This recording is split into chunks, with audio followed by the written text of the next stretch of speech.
Obat Sunmol sirup atau Sunmol drop itu. Halo teman-teman semuanya, di video kali ini aku lagi mau ngebahas tentang pernyataan terbaru dari Badan POM terkait dengan dicabutnya izin edar untuk 69 obat sirup dari 3 perusahaan farmasi. Oke, kalau misalkan teman-teman lihat videoku yang sebelumnya, itu yang aku upload di bulan Oktober kemarin, di sana Badan POM memberikan statement bahwa ada beberapa obat sirup yang boleh digunakan. Nah, tetapi sekarang ada pernyataan yang berbeda lagi nih dari Badan POM. Di sini ada satu berita yang menyebutkan bahwa Badan POM telah mencabut izin untuk 69 obat sirup. Daftar produk aman yang sebelumnya itu sudah tidak berlaku lagi. Nah, ini akan membingungkan untuk orang-orang awam ya, apalagi mungkin untuk orang tua yang saat itu panik kalau misalkan anaknya sakit, dia harus memberikan obat apa nih.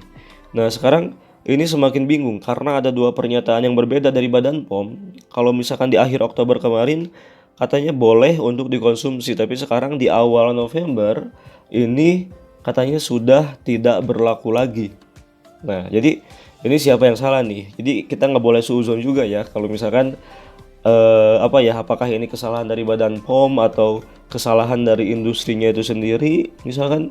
Nah, tapi kan kita nggak tahu ya untuk industri farmasinya itu sendiri apakah mereka memang pada saat mendaftarkan ke Badan POM-nya itu ya memang memenuhi syarat, memang bagus gitu. Tapi setelah itu ya kita nggak tahu di belakangnya. Tapi kita jangan suuzon dulu, balik lagi. Ini kita belum tahu salahnya di mana, apakah dari Badan POM atau dari industri farmasinya itu sendiri ya. Nah, di sini Badan POM memberikan semacam istilahnya mungkin semacam hukuman gitu untuk 3 industri farmasi ini dengan menarik atau mencabut izin edar untuk obat-obat sirup yang diproduksinya.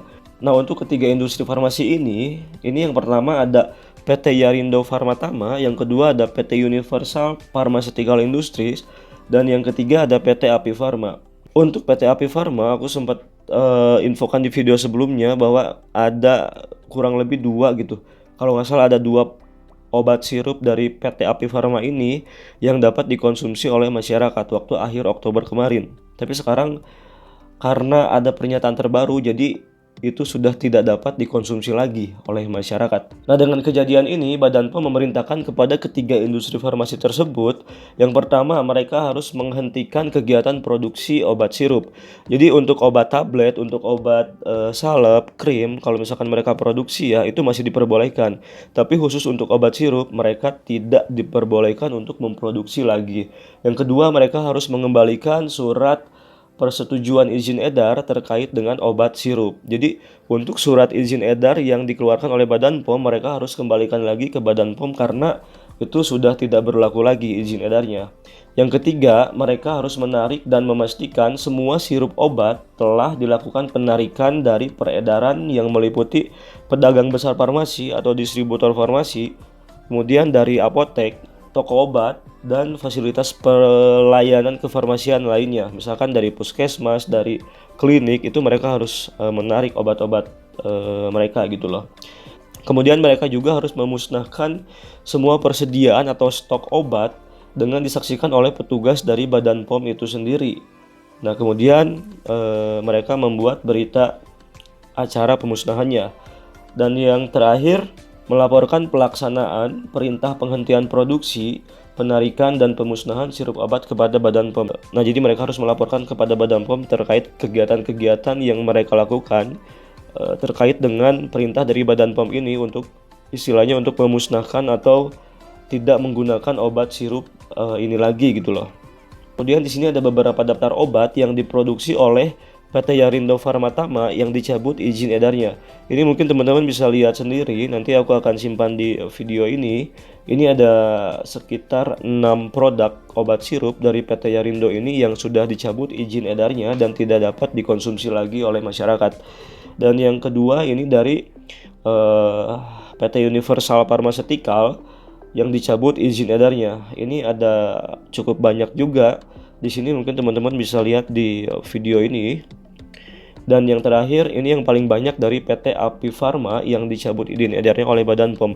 Nah, ini juga kemarin yang sempat aku bahas di video sebelumnya, ada beberapa obat dari Api Pharma ini yang di awal statement Badan POM itu boleh digunakan, tapi akhirnya tidak boleh digunakan. Dan ini bukan hanya obat yang mengandung paracetamol saja ya teman-teman. Jadi kalau misalkan teman-teman lihat di sini juga ada obat untuk batuk, obat untuk sakit mah.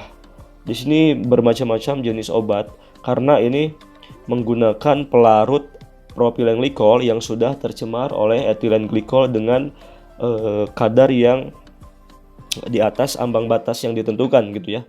Nah teman-teman, di sini aku mau informasikan nih, banyak banget yang nanya di kolom komentar video sebelumnya atau yang nanya langsung terkait dengan obat anti demam, anti nyeri gitu ya.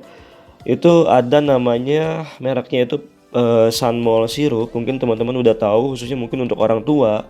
Kalau misalkan anaknya sakit pasti dikasih obat Sunmol sirup atau Sunmol drop. Jadi aku di sini mau informasikan kalau misalkan obat Sunmol sirup atau Sunmol drop itu belum dapat digunakan oleh masyarakat ya. Karena apa? Karena ini belum mendapatkan persetujuan dari Badan POM. Jadi maksudnya itu gini loh, ini kan sekarang Badan POM lagi nguji lagi ya untuk obat-obat sirup yang di ya istilahnya yang ada di seluruh industri farmasi gitu ya. Nah termasuk Sunmol ini kan harus ada antriannya gitu untuk menguji. Jadi untuk obat Sunmol ini belum keluar izin pemakaiannya dari Badan POM. Sekarang masih dalam proses analisa. Jadi bukan berarti obat ini tidak aman. Obat Sunmol ini sedang dalam proses pengujian ulang dan mudah-mudahan ini nanti hasilnya akan baik ya, akan sesuai dengan yang kita harapkan gitu. Nah mungkin nanti aku akan informasikan lagi terkait dengan penggunaan Sunmol sirup atau Sunmol drop ini sudah dapat digunakan atau belum. Jadi intinya sekarang sedang dalam proses pengujian oleh Badan POM. Oke teman-teman, mungkin itu saja untuk informasi yang bisa aku sampaikan. Semoga ini bisa menjawab pertanyaan kalian terkait dengan Sunmol sirup atau Sunmol drop bisa digunakan apa tidak. Dan kita tinggal tunggu aja untuk hasilnya. Nanti mungkin Badan POM akan memberikan informasinya dalam beberapa hari atau beberapa minggu ke depan. Mudah-mudahan saja hasilnya yang terbaik untuk kita semua. Oke, terima kasih sudah nonton videonya. Semoga video ini bermanfaat dan bisa membantu kalian semuanya.